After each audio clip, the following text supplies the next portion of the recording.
하나님 말씀 로마서 7장 11절 한 절만 보겠습니다. 로마서 7장 11절 같이 읽겠습니다. 죄가 기회를 타서 계명으로 말미암아 나를 속이고 그것으로 나를 죽였는지라. 지난주에는 율법주의의 위험 증상들, 율법주의라고 의심될 만한 그런 증상들이 어떤 것들이 있는지에 대해서 살펴봤습니다.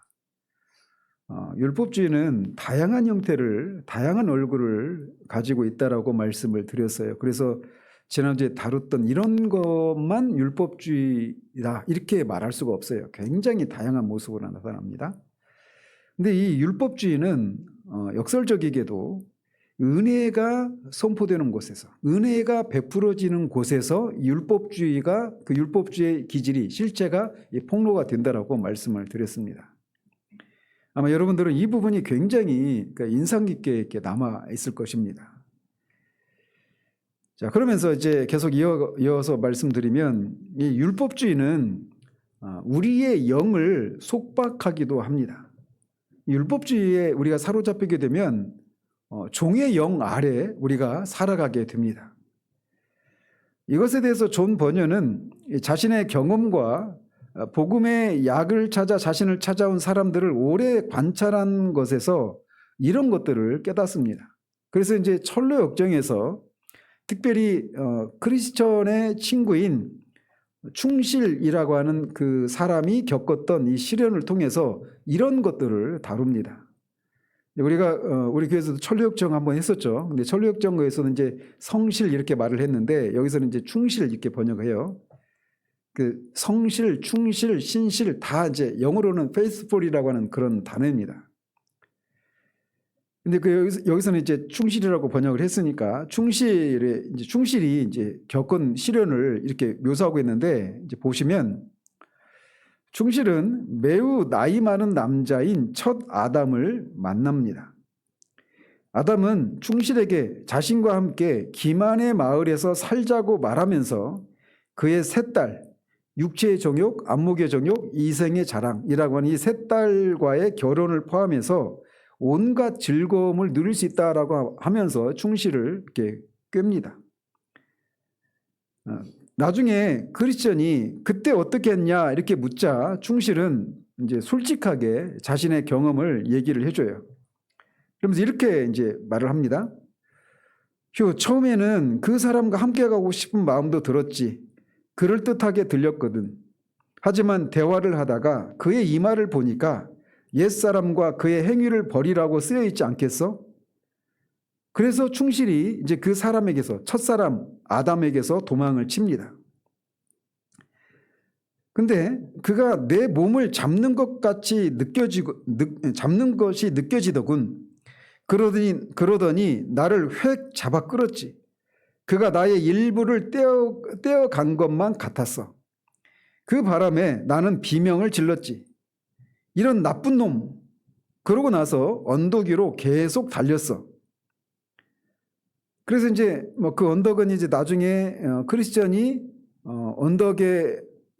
언덕에서 정자가 있는데 정자에서 잠을 자다가 두루마리를 잃어버리는 그 이제 정자가 있는 언덕인데 그 언덕을 향해서 이제 반쯤 올라갔을 때 이 충실이 또 다른 사람과 극적인 만남이 이루어집니다. 그래서 이제 계속 이제 충실이 크리스천한테 하는 말이에요. 뒤를 보니까 한 사람이 바람처럼 빠르게 나를 쫓아오더군.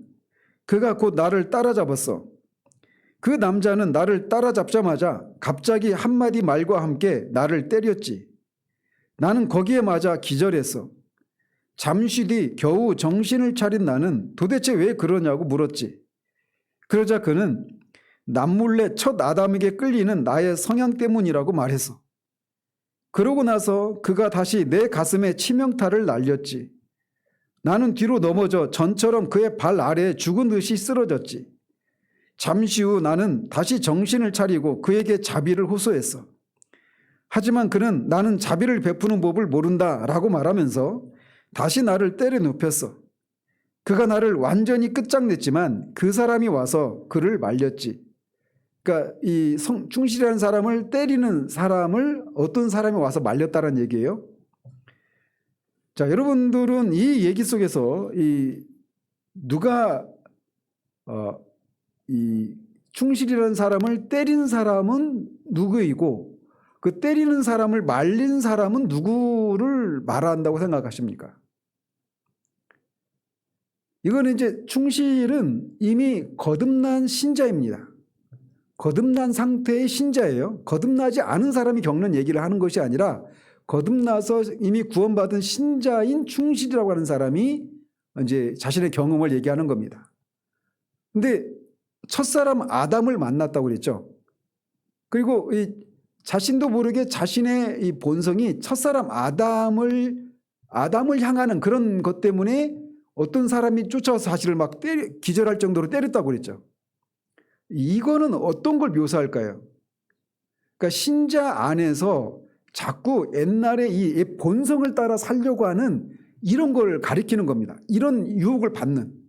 그리고 그런 상태, 거기에 첫 아담의 본성을 따라 살려고 하는 이런 것을 하려고 할 때 와서 때린 존재는 누굴까요? 이게 율법입니다. 율법. 그러니까 율법. 그래서 이제 모세예요. 이제 여기서는. 자, 그러면서 그 사람을 때린 그 충실을 때렸던 사람이 이제 모세인데 이 모세가 어떻게 막 좀 자비를 베풀어 달라고 하니까 나는 자비를 베풀 줄 몰라 이런 얘기 하잖아요. 그러니까 이게 율법이에요, 율법. 그리고 그 사람을 말린 존재가 있어요. 예. 이게 이제 이 존재가 누구인가를 이제 말하는 겁니다. 자, 이런 얘기를 듣고 크리스천이 충실에게 또 이렇게 물어요. 그를 말린 사람, 당신을 이렇게 때린 사람, 그 사람을 말린 사람이 누구였지요? 이렇게 물으니까 충실이 이렇게 말을 합니다. 처음에는 누구인지 몰랐어. 그런데 그가 지나갈 때 그의 손과 옆구리에 난 구멍을 보았어. 그때 그가 우리 주님이라는 결론을 내렸지. 그래서 나는 계속 언덕을 올라갔어. 자, 그러고 나니까 크리스천이 이 상황을 이제 충실한테 설명을 해주는 겁니다. 자네를 따라잡은 남자는 바로 모세였어. 그는 아무도 봐주지 않지. 그는 자신의 법을 어긴 자들에게 자비를 베풀 줄 몰라. 그러자 충실이 다음과 같이 말합니다. 잘 알고 있네. 그를 만난 것은 그때가 처음이 아니었거든. 그 얘기는 뭐예요? 거듭난 신자임에도 불구하고 끊임없이 자신의 옛 본성을 따라 사려고 하고 그때마다 율법의 정죄 아래서 고통을 겪는 이런 것이 자주 경험된 반복되어서 나타난다라고 하면서 이런 식으로 우화적으로 설명하고 있는 겁니다. 그래서 충실의 경험은 거듭난 신자 안에서 일어나는 일이에요. 그래서 거듭난 신자임에도 불구하고 더 이상 율법 아래 있지 않잖아요. 그리고 우리는 더 이상 아담 안에 있지 않고 마지막 아담이신 그리스도 안에 있어요. 그래서 우리는 새 생명을 따라 살아야 됩니다. 육신에 있지 않고 육신을 따라 살면 안 돼요. 우리가 지금 로마서 8장에서 살피고 있는 것처럼 우리는 모든 그리스도인들은 더 이상 육신 아래 있지 않습니다. 즉 옛 본성, 우리가 태어나면서부터 갖고 있는 타락한 본성, 이 본성의 지배를 받는 그런 상태에 있지 않아요. 본성이 없어졌다는 얘기가 아니라 그 본성의 지배를 받지 않는 그런 상태 가운데 있는데 이 본성이 남아있기 때문에 여기에 우리가 습관적으로 거기에 귀를 기울이고 거기를 따라 살아가는 그런 일들이 나타날 수 있단 말이에요. 근데 그렇게 할 때마다 실패하죠. 그러면 여지없이 율법이 우리를 정죄하는 겁니다. 모세가 이 충실을 막 기절할 정도로 때렸던 것처럼 우리가 그렇게 육신을 따라 살면 육신을 따르면 안 되는데 육신을 따라 살면 결국은 죄를 짓고 율법의 정죄를 받게 되는 그런 상태 가운데 빠진다라는 거예요. 근데 그런 것이 처음이 아니었거든 이렇게 말하는 것을 통해서 자주 우리에게서 발견될 수 있는 그런 모습이라는 겁니다. 자, 박 집사님도 오늘 아침에 그런 일이 있었죠. 누구나 그런 일이 있어요. 자, 그래서 여기서 번연이 말한 남몰래 첫 아담에게 끌리는 성향은 우리와 첫 남편의 결혼이라는 바울의 비유와 관련이 있습니다. 우리와 신자와 첫 남편의 결혼이라고 하는 비유, 이게 이제 로마서 7장에서 말하는 거잖아요. 그리스도인들은 다 율법이라고 하는 첫 남편 아래, 남편과 결혼 관계에 있다가 우리가 남편이 죽고 나서 우리가 새 남편과 결혼하는 것이 아니라 우리가 죽죠. 그죠? 완전한 예화는 없어요. 그래서 우리가 율법이라고 하는 남편과 결혼 관계에 있었던 사람들이었었는데, 이제 그리스도가 우리 죽고 다시 살아나신 이런 일이 있을 때 우리도 그와 함께 죽고 다시 살아나서 옛 남편과의 결혼 관계가 끝났어요. 그리고 우리는 그리스도라고 하는 새 남편과 결혼한 상태인 겁니다.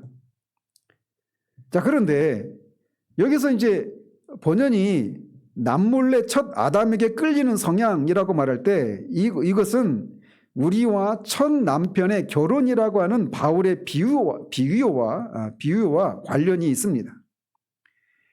흉가의 유령처럼 자꾸만 다시 출몰하는 첫 남편에 대한 기억, 첫 결혼에서 입은 영구적인 상처 때문에 불쑥불쑥 느끼는 욱신거림, 우리가 새 남편인 예수 그리스도께 매력적으로 보일 수 없다는 의기소침, 불쑥불쑥 떠오르는 이전의 학대적인 관계에 대한 악몽, 이런 것들을 떠올리게 하는 이런 표현이라는 것입니다. 이게.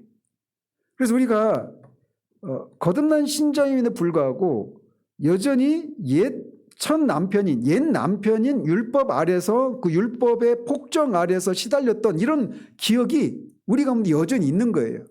그리고 이렇게 그런 기억은 언제 발생을 하느냐면 우리의 첫 아담의 성향에 기울이는 것, 다른 말로 말하면 옛 본성을 따라서 육신을 따라서 살아가게 되는, 우리는 더 이상 육신이 있지 않잖아요.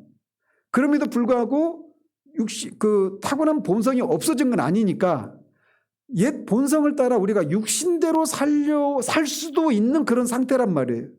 육신대로 살게 되면 항상 율법이 즉각 작동해서 우리를 정죄하고 막 쥐어패는 듯한 이런 경험을 겪는 겁니다. 그러면 그때마다 항상 뭐가 떠오르냐면, 뭐가 떠올라요? 내가 신자임에도 불구하고 새 남편인 그리스도께 순종하고 하나님께 순종하는 이런 삶을 살지 못했다라고 하는 현실이 있을 때 우리 가운데 곧장 밀려오는 게 뭡니까? 죄책감이죠. 그 죄책감이 막 밀려오는 거란 말이에요. 그리고 그런 죄책감이 밀려오면 주님과의 관계 방해를 받죠. 그리고 주님이 이런 나를 사랑으로 받아주실 수 없을 것 같은 그런 생각을 갖는 거예요.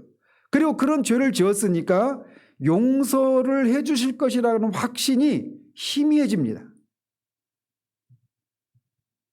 그래서 죄책감과 좌절감, 창피함이 몰려옵니다. 그리스도의 은혜로 돌아가야 하건만 자꾸만 실패합니다.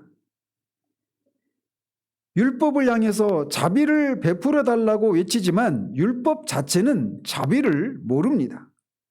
왜냐? 율법은 용서할 힘이 없기 때문에 그래요. 이런 의미에서 모세는 우리를 때려 눕혀 우리 영을 속박되게 할 뿐입니다. 이걸 이제 우화적으로 그렇게 표현을 한 거예요. 자, 이런 경험들이 우리 안에서 수시로 경험되는 거죠. 신자들 안에서. 반대로 이런 것이 무엇인지 모른다라면 단언컨대 그 사람은 거듭난 사람이 아니에요. 오히려 이런 것이 거듭난 사람의 증거일 수 있습니다. 이게 정상적인 신자의 상태는 아니지만 신자들 안에서 흔히 경험되는 것들이에요. 그래서 그렇게 이 충실이 모세한테 이렇게 얻어 터지고 있을 때, 그때 그를 말린 존재가 예수 그리스도이죠. 그런 것처럼 그런 죄책감과 좌절감과 창피함이 몰려오고, 이런 나를 주님이 그대로 나를 사랑하시고 나를 받아주실까라고 하는 생각, 그리고 우리 스스로도 그 주님 앞에 나아갈 담대함을 갖지를 못하죠. 아마 이런 생각이 밀려올 때 그런 상태로 예배를 드리면 오늘 예배 끝났다. 은혜 받기는 뭐 걸렀네. 이런 생각을 우리가 흔히 가져요. 그렇지 않아요? 그래서 이런 상태 가운데 있을 때는 항상 어떤 것이 작동을 하느냐면 내가 이렇게 주님 앞에 합당한 삶을 살지 못했으니까 이런 나를 주님이 여전히 사랑의 눈으로 나를 바라보시지 않을 거라고 하는 생각을 우리는 너무나 자연스럽게 합니다. 그런 생각이 들면 어떻게 또 작동을 하느냐면 그런 주님의 마음을 달래기 위해서는 내가 내 죄를 회개하고 내가 주님 앞에 받아들일 만한 어떤 보상의 행위를 해야만 주님이 나를 그래도 받아주신다는 생각을 갖는 거예요. 그러니까 주님으로부터 어떤 은혜를 기대할 수가 없는 겁니다. 근데 보세요. 이 생각 자체가 은혜라고 하는 용어를 쓰고 있지만 은혜를 어떻게 생각하고 있는 거예요? 여전히 거래 방식으로 은혜를 생각하고 있는 겁니다. 내가 주님 앞에 이러저렇게 해야 은혜를 받을 수 있다. 이런 생각을 하는 거예요. 그러니까 은혜라고 하는 용어가 얼마나 많은 경우에 오용되고 있는가를 우리가 우리의 신앙생활 가운데 굉장히 많이 이렇게 볼 수가 있는 거죠. 자, 그런데 그런 상황 가운데 있을 때 유일한 소망이 무엇이냐면 이 천루역정의 충실처럼 우리의 두 번째 남편이신 예수 그리스도의 손과 옆구리에 난 못자국을 분명히 보는 것에만 있어요. 즉 예수 그리스도를 바라보는 것, 그리스도 안에서 이름에도 불구하고 여전히 그리스도는 나의 남편이다라고 하는 그리스도에게 나는 여전히 나의 신부, 나의 누이고 나의 어여쁜 자라고 그렇게 나를 여기시고 계시다라고 하는 이 믿음이. 근데 그게 순간적으로 됩니까? 이 과정에는 믿음이 요구되는 겁니다. 믿음. 믿음은 싸움이에요. 싸움. 믿음은 싸움입니다. 우리 안에서 양심이 얼마나 송사합니까? 복음은 우리가 아직 약하고 죄인 되었을 때, 우리가 원수 되었을 때 그리스도가 우리를 위해서 죽으셨다고 말합니다. 우리가 은혜 받을 만한 때에 주님이 그 은혜를 받기 위해서 우리가 애를 쓸 때 그때 하나님이 아들을 십자가에 내어주신 것이 아니에요. 우리가 아직 죄인 되었을 때, 경건하지 않고 연약하고 원수 되었을 때 그때 하나님이 먼저 우리를 사랑하셔서 아들을 십자가에 못 박아 죽이심으로 우리를 향한 사랑을 확정하셨다라고 얘기하고 있는 거예요. 이게 복음이에요. 우리는 두 번째 남편이요 마지막 아담인 예수 그리스도의 값없고도 참을성 많고 사랑 가득한 은혜를 통해서만 속박의 영에서 해방될 수가 있습니다. 율법은 그렇게 할 수가 없습니다. 개인적이고 영적이고 정신적이고 감정적이고 기질적인 해방은 율법이 그 해방을 줄 수 없다는 사실을 이해할 때만 찾아옵니다. 하나님은 우리의 연약한 육신 때문에 그리스도 안에서 우리를 위해서 그 해방을 이루어 주셨습니다. 학대를 당한 신부는 새 남편의 사랑을 마시고 그분께 시선을 고정해야 합니다. 우리는 옛 남편은 아직 폭군이에요. 폭군. 그래서 날마다 두드려 팹니다. 명태하고 아내는 사흘에 한 번씩 두드려 패야 된다고 하는 이 잘못된 이 신념처럼 날마다 두드려 패요. 그러니까 두드려 패는 매맞는 아내가 취하는 거기서 살아남는 방식이 뭐예요? 남편이 그렇게 막 학대를 하는 그런 남편을 둔 아내가 그 부부 관계 속에서 살아남는 방법이 뭡니까? 남편의 비율을 맞춰야 되는 거예요. 남편의 눈치를 살피고 오늘 심기가 불편하거나 하면 막 눈치껏 행동해야 됩니다. 그러니까 늘 눈치를 살피는 거예요. 오늘은 막 쥐업해지는 않을까? 늘 긴장하고 늘 그 상대방의 눈치를 보고 살아가는 겁니다. 그리고 그런 세월이 지나면 어떻게 되는지 아세요? 막 그렇게 때리고 나면 나중에 어떻게 돼요? 술 먹고 막 술에 잔뜩 취해가지고 때리고 나면, 술 깨고 나면 대부분 미안하다고 하고 또 잘해주죠. 우리는 겉에서 보면 그 세월을 10년, 20년, 막 30년 사는 분들 있잖아요. 그런 걸 보면 도대체 어떻게 그렇게 하고도 그렇게 사냐, 이렇게 말을 하잖아요. 근데 그 삶의 체제에 딱 길들여진 사람은 어떻게 되느냐면 이제 거기서 살아남는 방법을 터득하는 거예요. 그래서 나중에 어떻게까지 가느냐면 남편이 때리잖아요. 그러면은 내가 맞을 만한 짓을 해서 그래. 이렇게 갑니다. 그리고 술 깨고 나서 잘 해주는 이런 일이 있으니까 그래도 맨정신으로 돌아오면 정말 그렇게 사람이 좋을 수가 없어. 이런 걸 심리학적인 용어로 매맞는 아내 컴플렉스라고 그래요.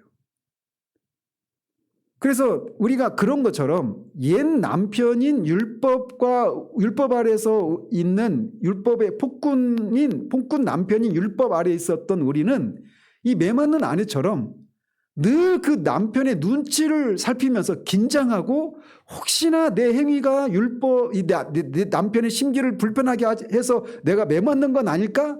늘 그런 노심초사하면서 속박의 영에 사로잡히게 됩니다. 근데 이게 우리가 그리스도 밖에 있었을 때 우리의 모습이에요. 그런데 예수 그리스도 믿어서 우리가 구원받은 이후에도 여전히 우리 안에서 이 옛 습관이 우리 가운데 부지불식간에 일어나는 거예요. 그래서 내가 이렇게 하면 남편이 나를 또 쥐어박지는 않을까? 나에 대한 평가가 바뀌지는 않을까? 막 이런 노심초사하는 것처럼 새 남편이신 그리스도와 우리 사이의 관계 속에서도 새 남편인 그리스도도 율법이라고 하는 남편을 바라보듯이 그렇게 바라보는 겁니다. 그런데 새 남편이신 그리스도는 은혜와 진리가 풍성하신 분이셔요. 그래서 학대를 당한 신부는 새 남편의 사랑을 마시고 그분께 시선을 고정해야 됩니다. 근데 보십시오.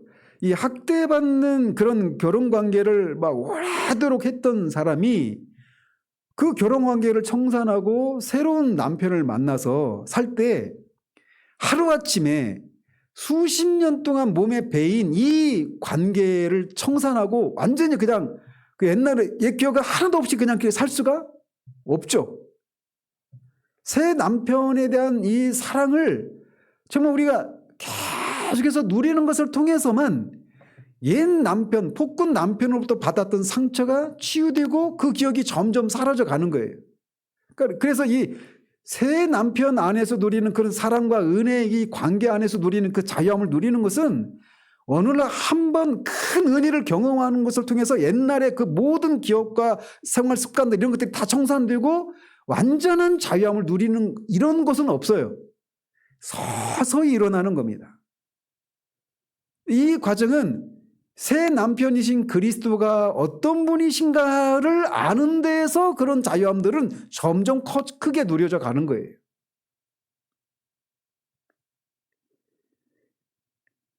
어쨌든 이 존 번연도 그리스도인 이미 구원받은 율법의 행위로 구원을 받는 것이 아니라 오직 예수 그리스도를 믿음으로만 은혜로만 구원을 받은 이 충실이라고 하는 사람이 구원받은 이후에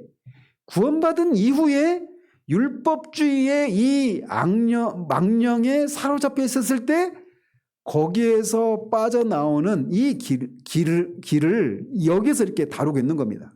그리스도를 바라보는 것 안에서만 이 율법주의의 이 속박의 영으로부터 자유할 수 있다라고 하는 것을 이렇게 이 알레고릭하게 이렇게 설명을 하고 있는 거예요. 사실 율법주의에 대한 이런 우려는 현대신학의 매로가 탄생하게 된 결정적인 계기였습니다. 그러니까 이 현대신학의 매로를 썼다고 일반적으로 인정되고 있는 에드워드 피셔가 그 책에서 다음과 같은 개인적인 간증을 합니다. 그러니까 자신이 왜 자신에게 어떤 일이 있었는가를 이제 그 현대신학의 매루 안에서 이렇게 간증을 하는데 그가 이렇게 말을 합니다.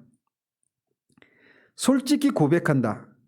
나는 최소한 12년 넘게 종교 교수로 가르친 뒤에야 비로소 도드는 이제 존 도드라고 17세기 청교도인데 이 도드를 비롯한 신실한 사람들이 가르쳐 준 대로 내 죄에 대해 안타까워하고 용서를 구하며 율법을 이루고 십계명을 지키기 위해 애를 쓰는 것 이외에 영생으로 가는 다른 길이 있다는 사실을 깨달았다. 자, 이 말을 통해서 우리가 알 수 있는 것처럼 이 현대신학의 매로를 쓴 에드워드 피셔는 어떤 상태였었냐면 12년 동안 종교 교수로 있었대요. 그러니까 뭐 오늘날의 용어로 환원해서 말하면 뭐 신학 교수 이런 정도로 생각할 수 있겠죠. 근데 그렇게 12년 동안이나 종교 교수로 가르친 뒤에야 비로소 구원받는 길이 무엇인가를 깨달았다고 고백하고 있는 거예요. 근데 존 도드라고 하는 사람을 비롯한 많은 신실한 사람들의 가르침을 따라서 이 구원의 길이 있다라는 것을 아는 겁니다. 그러니까 그러면 이 사람은 12년 동안 종교 교수로 있었을 때 그 사람은 구원 받았다는 얘기예요? 안 받았다는 얘기예요? 안 받았다는 얘기입니다. 그럼 이 사람이 어떻게 말을 하느냐면 내 죄에 대해 안타까워하고 용서를 구하며 율법을 이루고 십계명을 지키기 위해 애를 쓰는 것 이외에 이 말은 이것을 통해서 구원받는다고 생각했던 겁니다. 그러니까 내 죄를 안타까워하고 용서를 구하고 율법을 지키는 겁니다. 거룩한 삶을 살아가려고 하는 거예요. 그렇게 하면 구원받는다고 생각했던 겁니다. 근데 이렇게 하면 그 사람 안에 변화가 있을까요? 없을까요? 있죠. 당연히 있죠. 내 죄를 고백하고 용서를 구하고 그리고 율법을 지키고 십계명을 따라 살려고 하는 삶이 있으니까 삶의 변화가 있죠. 그런데도 구원받지 못했던 거예요. 그러니까 죄인의 귀 속에 넘치는 하나님의 은혜라고 하는 이 자서전적인 존 버년의 자서전적인 책에 보면 존 버년이 이런 상태였어요. 그러니까 이 사람은 완전히 막 입에 욕을 달고 사는 사람이었습니다. 존 버년이. 그런데 어느 날 그 어린아이들이 얘기하는 건가? 어떤 계기가 되어서 자신이 막 입에 욕을 달고 사는 것이 너무 부끄러워진 거예요. 존 버년이. 어떤 계기가 있어서. 그 계기가 지금 기억이 안 나는데 어쨌든 그랬습니다. 그러면서 내가 이렇게 살면 안 되는구나 이런 자각이 일어난 겁니다. 그래서 완전히 그 욕을 안 하는 것뿐만 아니라 자신의 그런 완전 개차반으로 살았던 그 삶을 회개하고 그렇게 욕도 안 하고 나름 이제 경건한 생활을 시작하는 거예요. 교회도 다 가고 기도도 하고 성경도 읽고 막 이런 삶을 사는 겁니다. 그렇게 몇 년을 살아요. 존 버년도. 그러고 나서 이 에드워드 피셔도 거기까지는 똑같아요. 존 버년이 경험했던 것처럼. 그러니까 존 버년도 자신의 죄에 대해서 안타까워하고 용서를 구하고 율법을 이루고 십계명을 지키기 위해서 애를 쓰는 것을 통해서 구원받는다고 생각했던 거죠. 그리고 그런 시간을 지나면서 삶의 변화가 있었으니까 자신은 구원받았다고 생각했던 거예요. 존 버년의 경우에. 그랬는데 존 버년이 어떤 계기가 있었냐면 어느 날 주일이 지난 월요일 날인가 그래요. 근데 방앗간에서 동네 아낙네들이 대화를 나누는 것을 듣습니다. 존 버년이. 근데 대화를 나누는 게 뭐냐면 어제 주일날 교회에서 목사님의 설교를 가지고 아낙네들이 막 얘기를 하는 겁니다. 참 대단한 시대였죠. 근데 이 아낙네들이 그 설교를 가지고 막 자기들끼리 막 그 얘기를 나누면서 그 말씀을 통해 계신 하나님의 은혜와 그리스도의 그 자비 막 이런 걸 가지고 막 즐거워 감사하고 그 막 은혜를 누리는 얘기를 막 나누는 거예요. 근데 좀 본연이 옆에서 듣다가 그 아낙네들에게 있는 것이 자신에게는 없는 것을 압니다. 비록 자신이 옛날같이 입에 욕을 달고 살지 않고 경건한 모습의 삶을 살았단 말이에요. 그런데 그 아낙네들에게 있는 하나님을 향한 사랑, 그 말씀의 달콤함, 그리스도의 그 자비와 사랑, 구원의 은혜 막 이런 것을 인해서 막 감사하고 기뻐하고 이런 것이 없는 것을 자신이 이제 경험하는 거예요. 느끼는 거예요. 그러면서 난 뭐지? 이런 고민을 하는 겁니다. 그러면서 나중에는 예수 그리스도를 믿음으로만 구원을 받는다라고 하는 것을 거기서 이제 깨달아요. 그러면서 그 전에 내 삶은 뭐였느냐? 그때가 제가 말씀드렸죠. 그리스도 없는 기독교의 상태였던 겁니다. 그러니까 내가 죄를 회개하고 내가 율법을 지키고 내가 십계명을 지키는 그러니까 하나님과 나밖에 없는 겁니다. 그런데 그 아낙네와의 대화를 들은 이후에 자신에게 그리스도가 없었구나. 이런 내가 그렇게 죄를 회개하고 그 죄된 삶에서 돌이켜서 경건한 삶을 살면 하나님이 나를 용서해 주시고 내가 구원받은 것처럼 생각했던 겁니다. 그런데 구원받은 자들에게는 마땅히 있어야 되는 하나님을 향한 사랑과 구원의 은혜와 감사와 그리스도를 통해서 베푸신 그 구원에 대한 기이함과 말씀에 대한 사랑 이런 것들이 없는 자신을 보면서 그런 고민을 하면서 결국은 그리스도를 믿음으로만 은혜로만 구원받는다는 진리를 깨달아요.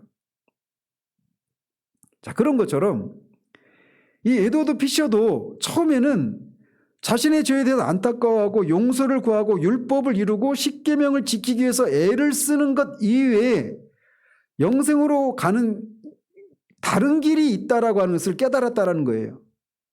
그러니까 이것 깨닫기 전까지는 이것이 영생을 얻는 길인 줄 알고 있었던 겁니다. 근데 존 도드라고 하는 분을 포함한 이 사람들의 가르침을 통해서 그것이 아닌 다른 길이 있다라고 하는 것을 깨달았다. 이렇게 고백을 하는 거예요. 계속해서 마침내 나는 율법을 완벽히 성취할 수 있다는 소망을 얻었다. 한편으로 하나님이 내 의지를 봐주셨고 내가 할 수 없는 부분을 그리스도가 이미 대신해 주셨다는 사실을 깨달았다. 그러니까 자신이 율법을 열심을 해서 지키는 것이 아니라 하나님이 그리스도를 통해서 그 구원의 길을 율법을 지키시고 나를 구원하시는 길을 이미 이루어 놓으셨다는 사실을 깨달았다는 거예요. 그래서 여기서는 말하고 있지 않지만 이런 말을 통해서 결국은 내가 죄를 회개하고 내가 죄에서 돌이키고 경건한 삶을 사는 것을 통해서 구원받는 것이 아니라 오직 예수 그리스도를 믿음으로만 내 영생에 이룰 수가 있구나라고 하는 것을 깨달았다는 그런 고백을 하는 겁니다. 자, 그리고 또 하나, 또 토머스 후커와의 개인적인 대화로 주님은 내가 그저 교만한 바리새인이었을 뿐임을 깨우쳐 주셨다. 그리고 오직 그리스도를 통한 믿음과 구원의 길을 보여주시고 그 길을 어느 정도 받아들일 수 있는 마음을 주셨다. 하지만 믿음이 약해서 지금도 틈만 나면 행위의 언약으로 돌아간다. 많은 성도가 이 생에서 이룬 그리스도를 향한 믿음과 사랑의 수준을 생각할 때 내가 그들의 발치에도 미치지 못한다는 사실을 절감한다. 주님 저를 긍휼히 여기시어 제 믿음을 키워 주소서.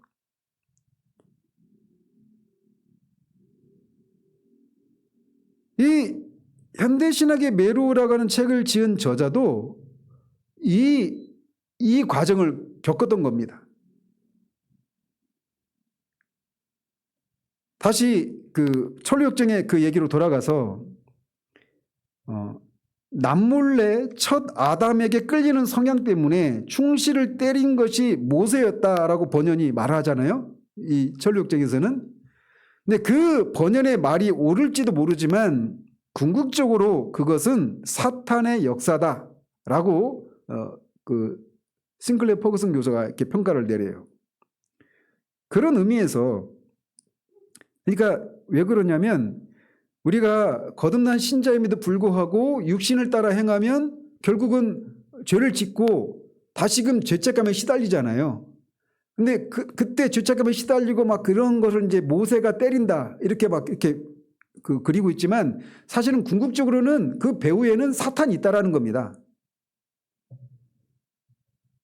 자, 그런 의미에서 로마서 7장 11절에 기록된 바울의 말, 죄가 기회를 타서 계명으로 말미암아 나를 속이고 그것으로 나를 죽였는지라를 창세기 3장에 비추어서 읽어야 합니다.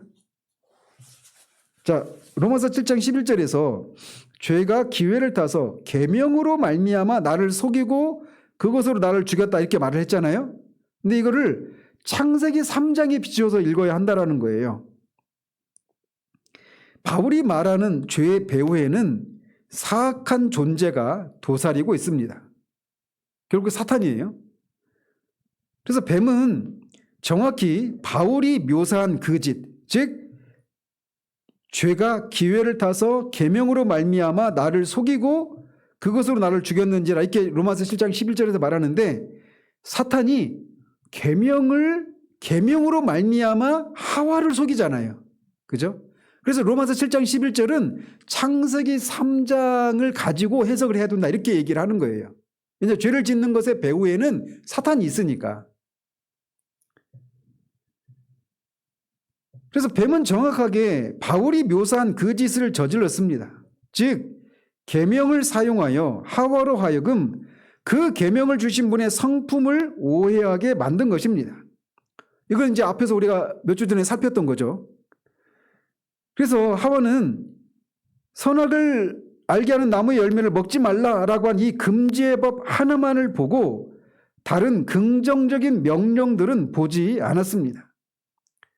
지혜와 사랑으로 충만한 하늘 아버지를 보지 않고 금지 명령만을 본 것이에요. 그러니까 다른 모든 것을 허용하시고 단 하나만을 금지하신 거란 말이에요. 근데 그게 눈앞에 하나만 그것만 가까이 되면 그것만 보이고 다른 게 안 보이는 것처럼 하와가 지금 그렇게 되었던 것이죠. 그래서 하나님을 인색한 하나님이다. 그 인색한 하나님을 만족시키기 위해서는 내가 무엇인가를 해야만 한다라고 하는 생각이 율법주의의 시작이 거기서부터 시작됐다라고 몇 주 전에 살폈잖아요. 자, 그래서 그런 것처럼 그 옛날 하와를 공격한 사탄은 지금도 우리를 공격하고 있습니다. 더욱이 창세기에서는 그가 뱀이었지만 이제는 용으로 성장해서 사악한 기만 전술을 펼치고 있다라고 포거선 교수가 얘기해요. 신박한 해석이에요. 제가 볼 때 그 뒤에 보면 이제 그 계시록 12장에 보면 그 하와를 꿰었던 그 옛 뱀, 이 뱀을 천하를 꿰는 큰 용 이렇게 묘사하거든요. 그래서 이제 창세기에서는 뱀이었는데 이제 계시록에서는 큰 용이 되어서 천하를 하와 하나만을 꿰었던 것이 아니라 이제 천하를 꿰는 그런 존재로 성장했다 이렇게 얘기를 하는 겁니다. 그래서 하와 이후로 사탄은 사람들을 일종의 계약인 율법으로 몰아갑니다.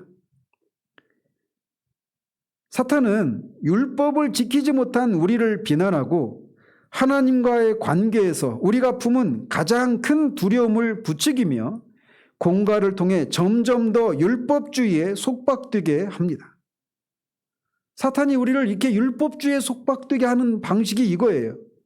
우리를 율법으로 몰아갑니다. 그러면서 율법을 지키지 못한 우리를 계속 정죄하고 비난하는 거예요. 그리고 율법을 지키지 못했으니까 하나님이 이런 나를 받으실 수 없을 것이다 이런 생각을 갖죠. 그 하나님을 향한 두려움을 우리가 갖게 만드는 겁니다. 그리고 그 두려움을 계속 키우는 거예요. 사탄이. 네가 이러고도 어떻게 하나님 앞에 나아갈 수 있느냐라고 하는 생각을 부추기는 것이죠. 그리고 그런 공갈을 통해서 점점 더 그런 하나님 앞에 나가려면 네가 하나님이 만족할 만한 이런저런 나쁜 것들은 하지 않고 하나님이 원하시는 그런 것들을 해야 된다라고 하는 율법주의에 우리를 속박되게 만드는 거예요. 사탄이 우리를 그렇게 율법주의에 속박되게 만드는 방식이 이겁니다.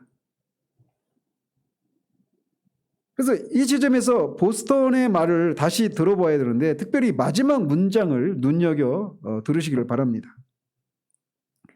율법에 여전히 사람에 대한 지배력이 있고 죽음에 쏘는 것이 있으며 죄에 사람을 괴롭힐 힘이 있지만 일단 율법에 대해 죽은 사람은 행위 언약인 율법에서 완전히 해방되었다. 이제 죄는 죽음은 쏘는 것을, 사탄은 그 사람을 참소할 힘을 잃었다. 그래서 고린도전서 15장에 사망아 너의 승리가 어디 있느냐, 사망아 네가 쏘는 것이 어디 있느냐, 사망이 쏘는 것은 죄요, 죄의 권능은 율법이라 이렇게 말하잖아요. 그러니까 사탄이 우리를 그렇게 속박하게 만드는 그 첫 시작은 뭐예요? 율법이죠. 율법을 통해서 율법을 어긴 것이 죄잖아요. 그러니까 그래서 죄의 권능은 율법이라는 얘기는 율법을 통해서 죄가 규정된다고 오전에도 말씀드렸잖아요. 근데 이 죄를 지으면 어떻게 돼요? 죄의 삭은 사망이죠. 그래서 사망에 쏘는 것은 죄요, 죄의 권능은 율법이요, 이런 말씀을 하는 거예요. 근데 이 체계에서 벗어날 수 있는 이게 사망은 또 누가 쏴요? 사탄이 사망을 통해서 사망으로 우리를 쏘죠. 그리고 사망을 쏘는 근거는 뭐냐면 우리가 죄를 지었다는 것이고, 죄를 지었다라고 하는 근거는 뭐냐면 율법이에요. 그래서 사탄, 사망, 죄, 율법 이렇게 되는 겁니다. 아시겠죠? 근데 이 체제에서 벗어날 수 있는 방법이 뭐예요? 우리가 율법에 대해서 죽는 겁니다. 다른 말로 율법에 대해서 해방되는 거예요. 그래서 우리가 율법에 대해서 해방되었다는 얘기라고 말할 때 우리가 앞에서도 말씀드렸죠. 율법에 대한 오해, 여기에서 율법주의가 나온다고 그랬잖아요. 하나님의 성품에 대한 오해에서도 율법주의가 나오지만 율법에 대한 오해에서도 율법주의가 나온다고 그랬죠. 그래서 율법을 행위로 구원받는 행위로서의 율법과 삶의 규범으로서의 율법, 이거를 구분해야 되는데 이걸 구분하지 않으면 삶의 규범으로서의 율법을 어기고 실패한 것이 마치 행위로 구원을 받는 이 행위 구원으로서의 율법을 그렇게 이해를 하면 우리가 다시 율법의 정죄 아래로 들어가 버리 많은 거예요. 근데 우리는 행위로 구원을 받는 이 행위로서의 율법으로부터는 우리는 완전히 해방이 된 겁니다. 이 구분을 해야 된다고 말씀드렸죠. 그래서 이 신자는 분명히 아직도 율법이나 죄나 이 사망이 여전히 힘이 있어요. 여전히 힘이 있지만 우리는 이 율법, 행위 언약으로서 율법으로부터는 해방이 되었기 때문에 더 이상 죄가 또 사망이 우리를 지배할 수가 없단 말이에요. 그래서 우리는 더 이상 죄의 종로로 아래 있지 않습니다. 죄가 더 이상 우리에게 이런 권세를 행할 권리가 없어요. 사망조차도. 그래서 사도가 그렇게 얘기를 하는 겁니다. 그런데 그게 어떻게 가능해요? 우리 주 예수 그리스도 안에서 승리를 주시는 하나님께 감사하리로다. 예수 그리스도를 통해서 우리가 이렇게 율법으로도 해방이 된 겁니다. 그리스도를 믿음으로 그리스도와 함께 연합을 이루어서 그와 함께 죽고 그와 함께 살아난 것이 우리예요. 그리고 그가 죽을 때 율법에 대해서 죽은 것이요, 죄에 대해서 죽은 것이요, 사망에 대해서 죽은 거예요. 다시 살아난 것을 통해서 그가 이 모든 것으로부터 그가 해방된 것처럼 우리도 그 안에서 이 모든 것들로부터 해방이 된 거란 말이에요. 사탄은 지금도 계속해서 하나님의 자녀들에게 속삭입니다. 봐라, 너는 죄를 지었다. 너는 하나님의 법을 어겼다. 따라서 너는 유죄다. 그런 네가 어떻게 신자될 자격이 있느냐? 너는 신자될 자격이 없다. 이렇게 끊임없이 우리를 참소합니다. 참소는 슬렌더예요. 거짓으로 중상모략하는 겁니다. 이게 왜 거짓이냐? 그리스도 안에서 우리가 이미 이 사탄의 이것이 고소가 거짓이라고 하는 것이 이미 판명이 된 것이기 때문에, 이게 거짓인 것은 그리스도께서 이미 이 모든 것으로부터 우리를 자유하게 해주셨기 때문에 그래요. 우리가 죄를 지으면 사탄은 끊임없이 우리를 이렇게 참사한단 말이에요. 네가 이렇게 죄를 짓고 어떻게 네가 하나님의 자녀라고 할 수 있느냐? 네가 어떻게 구원받은 사람이라고 할 수 있느냐? 이렇게 얘기한단 말이죠. 그리고 이것은 우리가 수시로 경험하는 겁니다. 수시로. 또 버거슨이 이렇게 말을 해요. 또 사탄의 속삭임을 한 번도 듣지 않은 목회자가 과연 있을까? 너는 목사가 될 자격이 조금도 없어. 이런 얘기를 듣지 않은 목회자가 한 명도 없다라는 거예요. 제가 부끄럽지만 오늘 오전에도 예배 드리기 직전에 여기에 올라왔을 때 그때도 저는 제 안에 있었습니다. 팍 떠오르는 게 감독의 자격은 디도서 이 말씀이 생각나는 거예요. 사탄이 우리를 참소할 때 말씀을 가지고 참소합니다. 감독의 자격은 자녀들이 다 믿음의 자녀들이어야 돼요. 우리 아이들이 공교롭게 오늘 3명이 다 예배에 늦었네요. 예배 시작했는데 그게 막 저한테 여러분은 전혀 못 느꼈죠. 저는 그 순간에 이 말씀과 이 상황이 딱 맞물리면서 막 완전히 제 의지를 꺾어버리려고 하는 이런 시도가 있었어요. 근데 아침에도 부끄러워라고 이런 얘기하는 게 아니에요. 그러니까 이 사탄이 여러분 진짜 이 목회자, 설교자를 위해서 정말 여러분들이 기도하셔야 돼요. 정말 실제적이지 않아요. 제가 그런 공격에 대응을 하지 못하고 그냥 맞잖아요. 겉으로 보면. 목사 자격이 없죠. 그러니까 그 순간 제 안에서 막 그런 싸움이 막 제 안에서 일어났어요. 오늘 오전 예배 시작할 때. 목사가 될 자격이 조금도 없다. 이 얘기는 수도 없이 제 안에 들어옵니다. 수도 없이. 그래서 정말 설교자들을 위해서 기도해 주셔야 돼요. 이거는 저를 위한 기도이기도 하고 여러분 자신을 위한 기도인 겁니다. 정말. 사탄은 하나님의 백성이 받은 구원을 취소할 수 없다라고 하는 것을 알고 있습니다. 그래서 에덴에서처럼 취소할 수 없으니까 어떻게 공격하느냐면 하나님 안에서 누리는 평안과 자유와 기쁨을 무너뜨리기 위해서 발악을 하는 거예요. 그래서 다양한 방식으로 그런 공격을 하는 겁니다. 자, 그럴 때 우리는 어디에서 피난처를 찾을 수 있을까요? 존 뉴턴이 그의 찬송시에서 이렇게 얘기를 합니다. 그 답을 알려줍니다. 죄의 짐으로 심하게 짓누르는 사탄에게 내 밖의 전쟁과 내 안의 두려움에 쓰러진 채로 쉼을 찾아 당신에게 나아갑니다. 내 방패와 피난처가 되어 주소서. 당신의 품에 수물이 나의 맹렬한 참소자를 만나도 그에게 이미 죽었노라 말하리라. 우리의 유일한 피난처는 예수 그리스도이십니다. 그 모세를 충실을 막 때려 눕히고 기절시켰던 그 모세를 말렸던 그 존재. 예수 그리스도만이 우리의 유일한 피난처예요. 잘 보십시오. 내 밖의 전쟁과 내 안의 두려움에 쓰러진 채로. 그러니까 막 사탄이 죄를 지은 자신을 막 그렇게 참소하고 이런 것을 완전히 그냥 한가할 수 없을 정도로 완전히 쓰러져 버려 있는 거예요.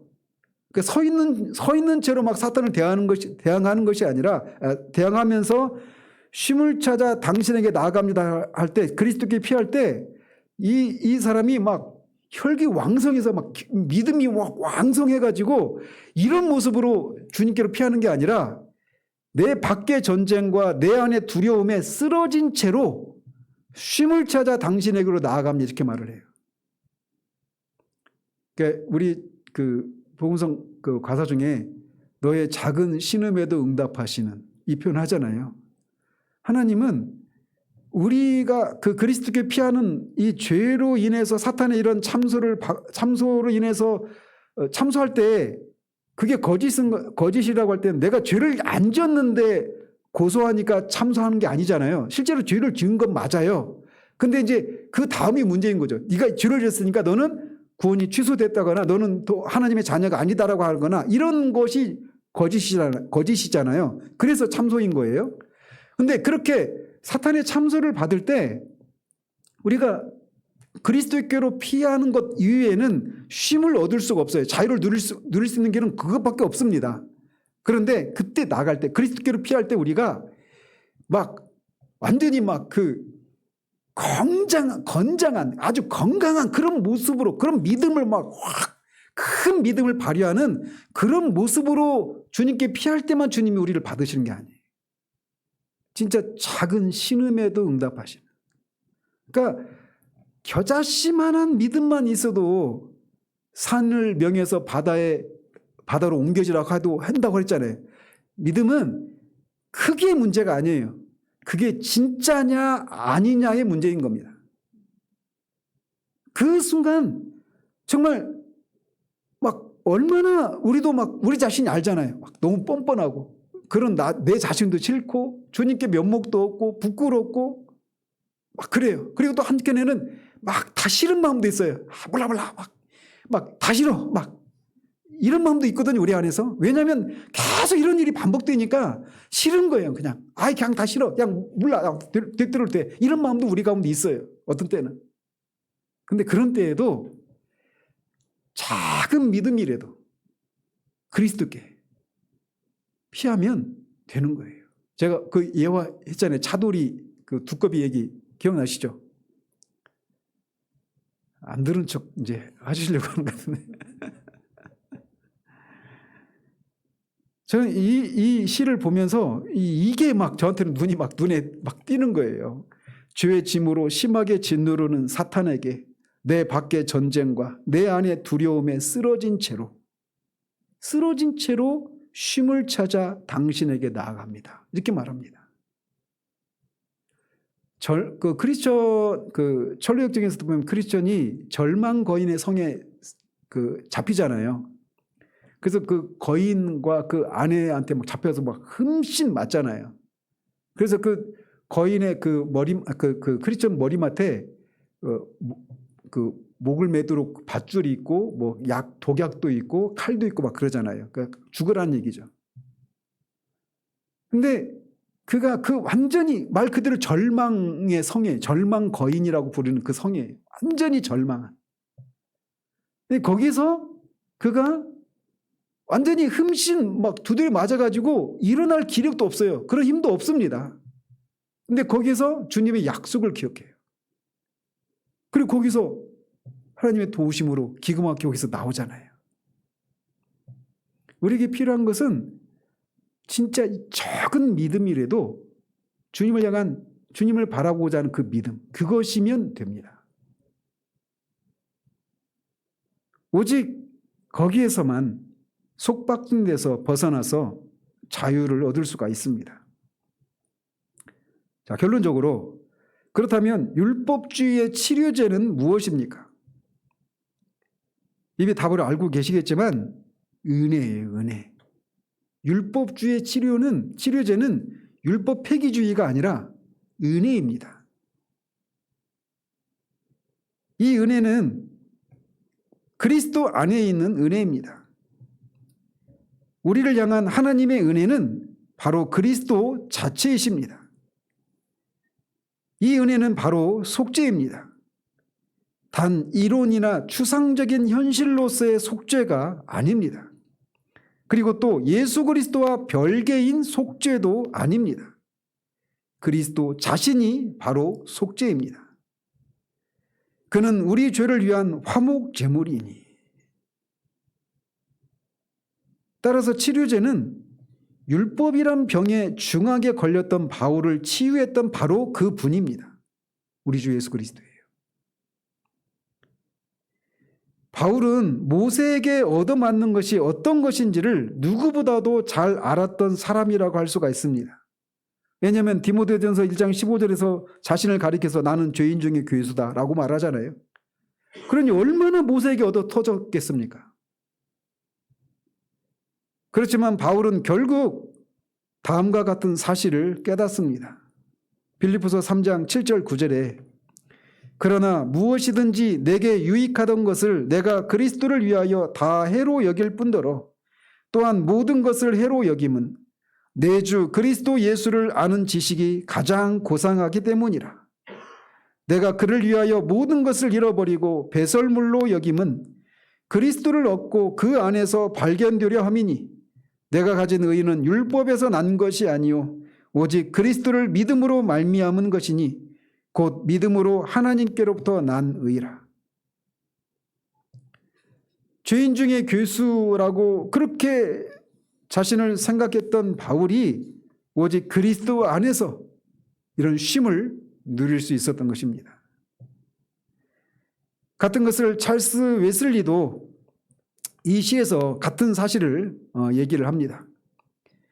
오 예수님, 진리와 은혜로 충만하신 분, 내 안에 죄가 가득한 것보다 더욱 은혜로 충만하신 분. 그래서 죄가 가득한 곳에, 율법이 정죄하는 곳에 죄인 중에 괴수에게까지 미칠 만큼 은혜가 차고 넘칩니다. 아니 특히 죄인 중에 괴수에게, 더 많은 죄를 지은 자에게 하나님의 은혜가 더욱 넘친다라고 말하고 있습니다. 은혜는 율법주의를 단번에 쓸어버리는 홍수입니다. 그래서 로마서 5장 마지막 절에서 죄가 더한 것에 은혜가 더욱 넘쳤다라고 말을 하는 거예요. 이 얘기가 그러면 죄를 더 많이 지어도 되느냐, 죄를 더 많이 지으면 은혜를 더 많이 경험하느냐, 이런 얘기로 이어지죠. 그래서 다음 주부터는 율법 폐기주의를 다루는 거예요. 그래서 값없는 은혜만이 율법주의의 이 망령으로부터 우리를 해방시킬 수 있는 유일한 치료제입니다.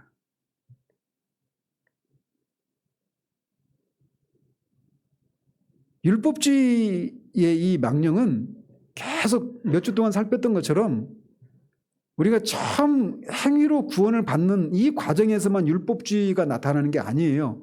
이 과정에도 미미한 방식으로 나타나죠. 이 오치더라도 신조에서 촉발된 것처럼 뭔가 회개를 해야만 예수 그리스도를 믿을 수 있다라고 하는, 그래서 이게 조건이 되어버리는, 은혜가 조건이 되는 것, 이게 율법주의예요. 은혜는 말 그대로 은혜는 완전히 원천적으로 선언적으로 우리의 자랑거리를 배제한다고 했잖아요. 그래서 오직 우리가 구원을 받는 이 과정에서도 율법주의의 망령이 대놓고 율법을 지켜야, 교회를 안 빠지고 안식일을 잘 지켜야 구원받는다, 이렇게 가르치는 사람이 세상 천지에 어디 있어요. 지금 시대도 마찬가지고 옛날에도 마찬가지고, 이 메루맨들을 비판했던 이 스코틀랜드 장로교회 총회에 속했던 사람들도 그런 걸 주장한 사람들이 아니었어요.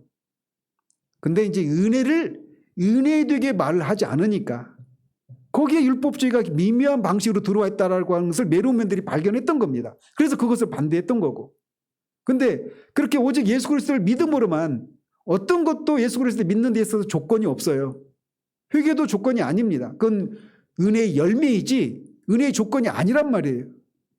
그런데 그 처음 구원을 받는 과정에서만 율법주의가 나타나는 것이 아니라 구원받은 이후에 신자의 삶을 살아가는 과정에서도 우리는 너무나도 다양한 형태로 율법주의의 망령이 우리 가운데, 우리 그 율법주의 기질이라고 부르잖아요. 기질은 뭐예요? 그냥 한 번씩 가끔씩 나타나는 게 아니죠. 기질은 그냥, 이 기질이 말 그대로 기질이 어떤 성격인지 아시죠? 그냥 내가 내성적인 기질이면 이게 어쩌다가 1년에 한 번씩 내성적인 이런 성향이 나타나는 게 아니에요. 그냥 내가 평상시에 내성적인 이런 모습을 드러내는 거니까 그 사람이 내성적인 기질을 가진 사람이다, 이렇게 말하는 거란 말이에요. 기질이 그런 거예요. 그래서 율법주의 기질, 이거는 기질의 말 그대로 우리 안에 그냥 있습니다. 그래서 우리가 깨어있지 않으면 너무나도 쉽게 다양한 형태로 율법주의가 나타나는 거예요. 남을 깔본다든지 어떤 자랑거리를 한다든지 또는 내가 뭐 이렇게 했는데 하나님이 나한테 뭔가 해주시지 않을 때 어떤 영적인 질투나 어떤 영적인 사보타지나 질투, 뭐 시기 이런 것들이 일어나는 것도 다 율법주의에서 나오는 거예요. 율법주의는 수도 없이 다양한 형태로 나타나는 겁니다. 그래서 하나로 정리했죠. 하나님의 은혜와 사랑을 얻기 위해서 우리가 무엇인가 해야만 된다고 하는 생각, 이게 다 율법주의예요. 율법주의는, 근데 이 율법주의는 어디서 많이 드러나냐면 은혜가 실현되는 그런 자리에서, 그런 일이 있을 때 오히려 율법주의 기질이 폭로가 돼요. 근데 어쨌든 이 율법주의는 우리가 신자로서의 삶을 살아가는 과정에서 훨씬 더 많이 나타나는 겁니다. 훨씬 더. 그리고 이거는 한번 은혜를 많이 경험하고 나면 이제 이게 완전히 치료되고 이러지 않아요. 늘 이 은혜에 우리가 늘 사로잡히지 않으면 우리도 모르게 이게 일어나는 겁니다. 주일날 예배 잘 드리고 은혜 받고 나가서 집에 돌아가서 1시간도 안 돼서 이게 또 툭 튀어나온다니까요. 근데 어쨌든 이 율법주의의 이 속박으로부터 벗어날 수 있는 유일한 치료제는 은혜입니다. 이 은혜를 우리가 알고 은혜를 힘써 누리는 이런 일이 있을 때 우리는 율법주의로부터 자유함을 누릴 수 있어요. 그래서 이 은혜는 죄가 더한 것에 더 넘치게 되는데, 그러면 우리는 마음대로 살아야 되느냐, 이런 자연스러운 반응이 나와서 이 다음 주부터 율법 폐기주의 문제를 우리가 살펴가도록 하겠습니다. 기도하겠습니다. 하나님 아버지, 율법주의라고 하는 것이 그 뿌리가 기원이 창세기 에덴 동산에서부터 이렇게 시작된 아주 오랜 그런 것이고, 그렇게 뿌리가 오래되어서 우리 안에서 기질이라고 불릴 만큼 그렇게 우리 안에 완전히 체제화되어 있는 것이라고 하는 것을 우리가 살폈습니다. 율법주의 이 망령에 사로잡히는 것은 하나님의 성품을 오해하거나 하나님의 율법을 오해하는 것에서 기인한다라고 하는 것도 우리가 살폈고, 그리고 이 율법주의는 우리가 구원을 받는 이 단계에서만 나타나는 것이 아니라 구원받은 이후에 신자의 삶 가운데서도 수도 없이 다양한 형태로 나타난다라고 하는 것을 우리가 살폈습니다. 하나님 돌아보면 우리가 주님을 섬기고 주님의 은혜에 대한 감사함으로 신앙생활을 한다고 주님을 기쁘시게 하고 주님을 영화롭게 하는 이 삶을 산다고 하면서도 얼마나 많이 이 율법주의에 사로잡힌 채 그렇게 살아갔었는가를 하나님 보게 됩니다. 이 율법주의의 망령으로부터 벗어날 수 있는 유일한 치료제는 오직 은혜임을, 오직 그리스도 그 자체이심을 우리가 기억하고 그렇게 그리스도 은혜 안에 늘 거하는 우리들 될 수 있도록 도와주시옵소서. 그리스도 안에서 하나님이 늘 그리스도 안에서 우리를 바라보심으로 우리가 죄에 대해서 넘어지고 실패할 때에도 여전히 이는 내 사랑하는 자요 내 기뻐하는 자요 나의 누이라고 그렇게 바라보시는 그 주님의 사랑을 우리가 믿음으로 바라보고 거기에서 그 율법을 지키는 데서 실패한 데서 오는 그 죄책감과 좌절감과 실패감을 이기고 나아가서 변함없는 그 주님의 사랑 안에서 다시금 쉼을 얻고 다시금 힘을 얻어 주님을 위한 삶을 살아가는 우리들의 삶이 될 수 있도록 도우시기를 원합니다. 예수 그리스도 이름으로 기도합니다. 아멘.